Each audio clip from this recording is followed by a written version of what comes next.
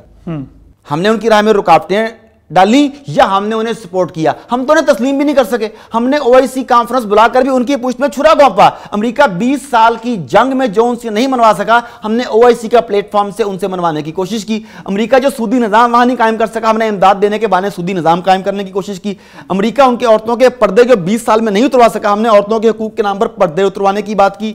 انہیں اسلامی شاعر سے دور کرنے کی امریکہ جو 20 سال میں ناکامیاں دیکھ چکا تھا، ان ناکامیوں کو کامیابی میں بدلنے کی ہم نے OIC کا پلیٹ فارم سے کرنے کی کوشش کی۔ ہم نے تو یہ کام کیا۔ اب جب انڈیا نے وہاں پہ پیسہ بھی لگایا، پاکستان اس پوزیشن میں بھی نہیں ہے کہ انڈیا میں پیسہ لگا سکے، ادھر بھوکوں کو کھانا دے سکے، زخمیوں کو دوائیاں دے سکے، انڈیا نے پیسے بھی دے رہا ہے، تو مجھے بتائیے کہ وہ کہاں جائیں گے؟ اب طالبان کو جو تسلیم کر رہا ہے، جس کے اشارے آتے ہیں، وہ کون ہے جی؟ وہ چائنا اسے تسلیم کرنے کے لیے تیار ہو گیا جی، اس نے کہا میں تیار ہوں۔ رشیا نے کہا جی میں تیار ہوں۔ میں سے مسلم ملک کون سا ہے؟ ہم ادھر OIC کی کانفرنس کرتے ہیں، کس کے لیے؟ امریکہ کے لیے، اور وہ ان کے ساتھ ٹریڈ کر رہے ہیں۔ اسی طرح سے انڈیا ہے، انڈیا نے وہاں پہ infrastructure per billions of dollar خرچ کیے تھے اور ہم بڑے خوش تھے کہ انڈیا کے بلینز آف ڈالر وہاں پر ڈوب گئے، مگر ہماری اپنی نااہلیوں کی وجہ سے، کوتاہیوں کی وجہ سے اب انڈیا کو وہاں پر دوبارہ پینیٹریٹ کرنے کا موقع مل رہا ہے، اور افغان طالبان نے باقاعدہ انہیں دعوت دی ہے انڈیا کو کہ آپ کابل میں اپنا سفارت خانہ کھولیں، ہم اسے مکمل سیکیورٹی دیں گے۔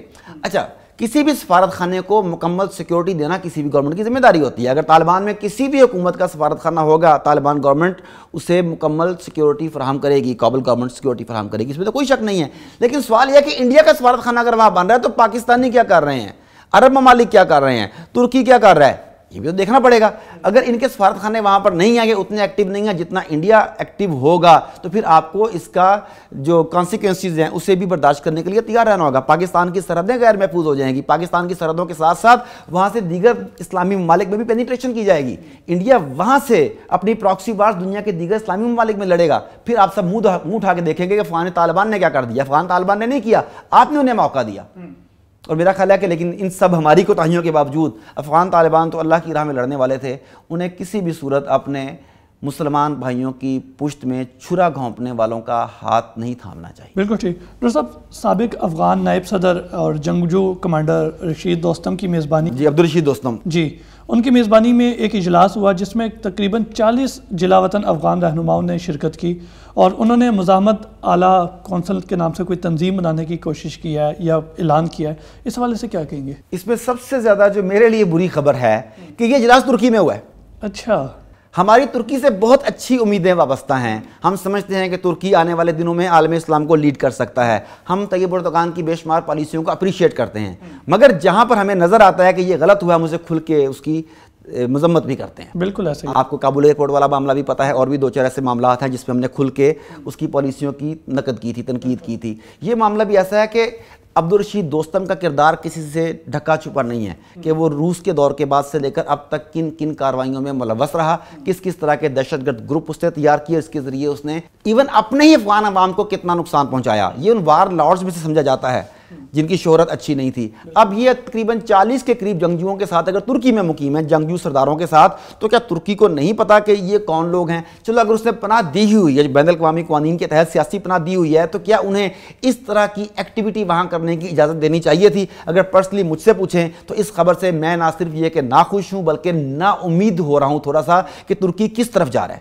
وہ نیٹو کا ممبر ہونے کے لیے اتنی بڑی قیمت چکا رہا ہے کہ ایک جگہ پہ جہاں عمارت اسلامیہ قائم ہونے کے لیے جا رہی ہے، اس کے دشمنوں کے ساتھ وہ کہاں پہ کمپرومائز کر کے بیٹھا ہوا ہے۔ دس از ویری بیڈ۔ ایک تو یہ بات شاید آپ کو بھی نہیں ہو کہ ترکی میں یہ اجلاس ہو رہا ہے۔ اچھا، عبدالرشید دوستم جو ہے اس نے جن جنگجو کمانڈروں کے ساتھ وہاں پناہ لی ہے، انہوں نے طالبان حکومت کے قائم ہوتے ہی وہاں سے راہ فرار اختیار کر لی تھی۔ یہ لوگ افغان طالبان کو فیس نہیں کر سکتے تھے، وہاں سے بھاگ گئے۔ اب وہاں جا کر انہوں نے کہا کہ آپ زور زبردستی اور جنگ کے ذریعے حکومت نہیں کر سکتے، آپ کو ہمارے ساتھ پاور شیئرنگ کرنا ہوگی۔ تو جناب عبدالرشید دوستم نے ترکی میں افغان گورنمنٹ کے خلاف 40 کے قریب رہنماؤں کا اجلاس بلایا اور اصل میں پاور شیئرنگ کی طرف لے کے گئے کہ طالبان کے اوپر دباؤ ڈالا جا سکے اور حکومت میں اپنا حصہ لیا جا سکے۔ ہونا تو یہ چاہیے تھا کہ جتنا نقصان ان لوگوں نے پہنچایا طالبان نے جو کھلے دل سے تمام لوگوں کو معافی دے دی تھی، یہ ان کے ساتھ اس دھارے میں شامل ہو جاتے، اپنی خدمات پیش کرتے۔ اس کے بعد طالبان جس طرح سے چاہتے، جس ہنرمند افراد کو جہاں استعمال کرنا چاہتے وہاں استعمال کرتے، اور جنرل عبدالرشید دوستم کو بھی کسی اچھی جگہ استعمال کرتے۔ بالکل، مگر انہوں نے طاقت کے ذریعے، چھینا جھپٹی کے ذریعے وہ چیزیں لینے کی کوشش شروع کر دی ہے۔ دوسری طرف طالبان کی بھی یہ پالیسی یہ ہے کہ اب وہ پہلے سے زیادہ بالغ نظر ہو گئے ہیں، ان کے اندر لچک زیادہ آ گئی ہے۔ وہ بھی چاہتے ہیں کہ کسی بھی طرح کی خانہ جنگی کے ذریعے افغانستان کو مزید عدم استحکام کا شکار نہ کیا جائے۔ وہ بھی ان سے مذاکرات کی طرف جا رہے ہیں، وہ چاہتے ہیں کہ کسی قسم کا عدم استحکام نہ ہو، لیکن پوری کی پوری انٹرنیشنل اسٹیبلشمنٹ، آپ کا طاغوت یہ چاہتا ہے کہ افغانستان عدم استحکام کا شکار ہو۔ اس کے لیے کبھی وہ عبدالرشید دوستم کو استعمال کرتے ہیں، کبھی احمد شاہ مسعود کا یا اس کے خاندان کو استعمال کر رہے ہوتے ہیں۔ تو یہ افغانیوں کو اس بارے میں بہت زیادہ کیئرفل ہونے کی ضرورت ہے۔ ڈاکٹر صاحب، آخر میں بات کریں گے عراق کی۔ عراق آپ کو نہیں لگتا کہ بازی لے گیا ہے؟ انہوں نے ایک قانون پاس کیا کہ اسرائیل سے تعلق رکھنے پر سزائے موت دی جائے گی۔ یہ واقعی ایک کمال کی بات ہے کہ ہمیں عراق کی بے شمار پالیسیوں سے اختلاف ہے۔ عراق میں ہونے والی خانہ جنگی پر ہم گہری نظر رکھے ہوئے، ہمیں اندازہ ہے کہ وہاں پہ کس طرح کی فرقہ وارانہ مسلکی فسادات بھی ہو رہے ہیں، کہ تمام کی تمام چیزیں نیگیٹو پارٹ میں ہیں۔ مگر پورے کے پورے عالم اسلام کے منہ پر یہ ایک تمانچہ ہے کہ عراق نے انتہائی برے حالات میں، جب اس کے ملک کی اکانومی نہیں ہے، اس میں خانہ جنگی کی صورتحال ہے، لوگ ایک دوسرے کے گلے کاٹ رہے ہیں، کھانے کو پراپر ان کے پاس چیزیں نہیں ہیں، ان کی عسکری طاقت بھی بہت زیادہ نہیں رہی اتنا عرصہ جنگ کرنے کے بعد، وہ اپنی پارلیمنٹ میں یہ فیصلہ کرتے ہیں کہ اسرائیل کے ساتھ تعلقات بنانے کی کوشش کرنا بھی جرم ہے۔ ایک تو یہ ہے نا تعلقات بنانا جرم ہے کہ جب آپ کے تعلقات بنائے گئے تو آپ مجرم ثابت ہو گئے، وہ کہتے ہیں تعلقات بنانے کی کوشش کرنا بھی جرم ہے۔ آپ ان سے سیاسی روابط نہیں رکھ سکتے، آپ ان سے کاروباری روابط نہیں رکھ سکتے، آپ ان سے دوستانہ یا سیر و سیاحت کی روابط نہیں رکھ سکتے، ٹوٹلی ہر قسم کا کٹ آف۔ اور مزے کی بات ہے کہ میں آپ کو نام بتاتا ہوں، اصل میں نام تھوڑا مشکل تھا، میرے منہ سے بار اتر رہا تھا۔ مقتدال صدر ہیں، انہوں نے گزشتہ سال اکتوبر میں پارلیمنٹ میں سب سے زیادہ نشستیں حاصل کی تھیں، تو یہ اس قانون کو انہوں نے پیش کیا تھا، اور جب یہ قانون پاس ہوا تو انہوں نے عراق کے شہریوں سے کہا کہ اب آپ کا جشن منانے کا وقت ہے، ہم اسرائیل کے ساتھ کسی قسم کا تعلق نہیں رکھیں گے۔ اب دنیا کو دیکھیں، عالمی اسلامی دنیا کو، کہ ایک طرف اسلامی ممالک اسرائیل کے ساتھ تعلقات بنانے کے لیے اتولے ہوئے جا رہے ہیں۔ ابھی جو ریسنٹلی والی گورنمنٹ ہے، ابھی والی گورنمنٹ، اس کے بارے میں بھی سننے میں آ رہا ہے کہ انہوں نے بیک ڈور سے ایک وفد اسرائیل بھیجا ہوا ہے۔ بڑی واضح خبر، اب تو بیک ڈور رہ ہی نہیں گیا وہ، لیکن جب یہ خود نہیں نہ مان رہے، اب وہ اون کر رہے ہیں اسرائیل والے، ہم اون نہیں کر رہے۔ اسی طرح بے شمار ایسے عرب ممالک ہیں جن کے کھلے اور خفیہ تعلقات بھی ہمارے سامنے ہیں کہ وہ کس طریقے سے اسرائیل کے ساتھ بغل گیر ہونے کے لیے اتولے ہوتے چلے جا رہے ہیں۔ اور اس موقع پر عراق کا یہ قدم ہم سب کی غیرت کو جھنجھوڑنے کے لیے کافی ہے، اور میں سمجھتا ہوں کہ ویسے تمام کے تمام مسلم ممالک کو مل کے اسرائیل کے ساتھ وہی کرنا چاہیے جو تمام کا تمام صلیب اور سیہون مل کے فلسطینیوں کے ساتھ کر رہا ہے۔ اسرائیل گھرا پڑا ہے ان مسلم ممالک میں، مگر وہ مسلم ممالک کے حکمران جو ہیں یا امریکہ کے پٹھو ہیں یا وہ اسرائیل سے ویسے ڈرے ہوئے ہیں۔ تو عراق کے اس جرأت مندانہ قدم کی میں تعریف کرتا ہوں۔ بہت شکریہ ڈاکٹر صاحب، آپ نے اپنا قیمتی وقت دیا۔ ناظرین، یہ تھا آج کا پروگرام جس میں ہم نے عالمی منظرنامے پر گفتگو کی۔ اپنے میزبان مجیب الرحمان اور ڈیئر ٹو ٹاک کی پوری ٹیم کو اجازت دیجیے۔ اللہ نے کے بعد۔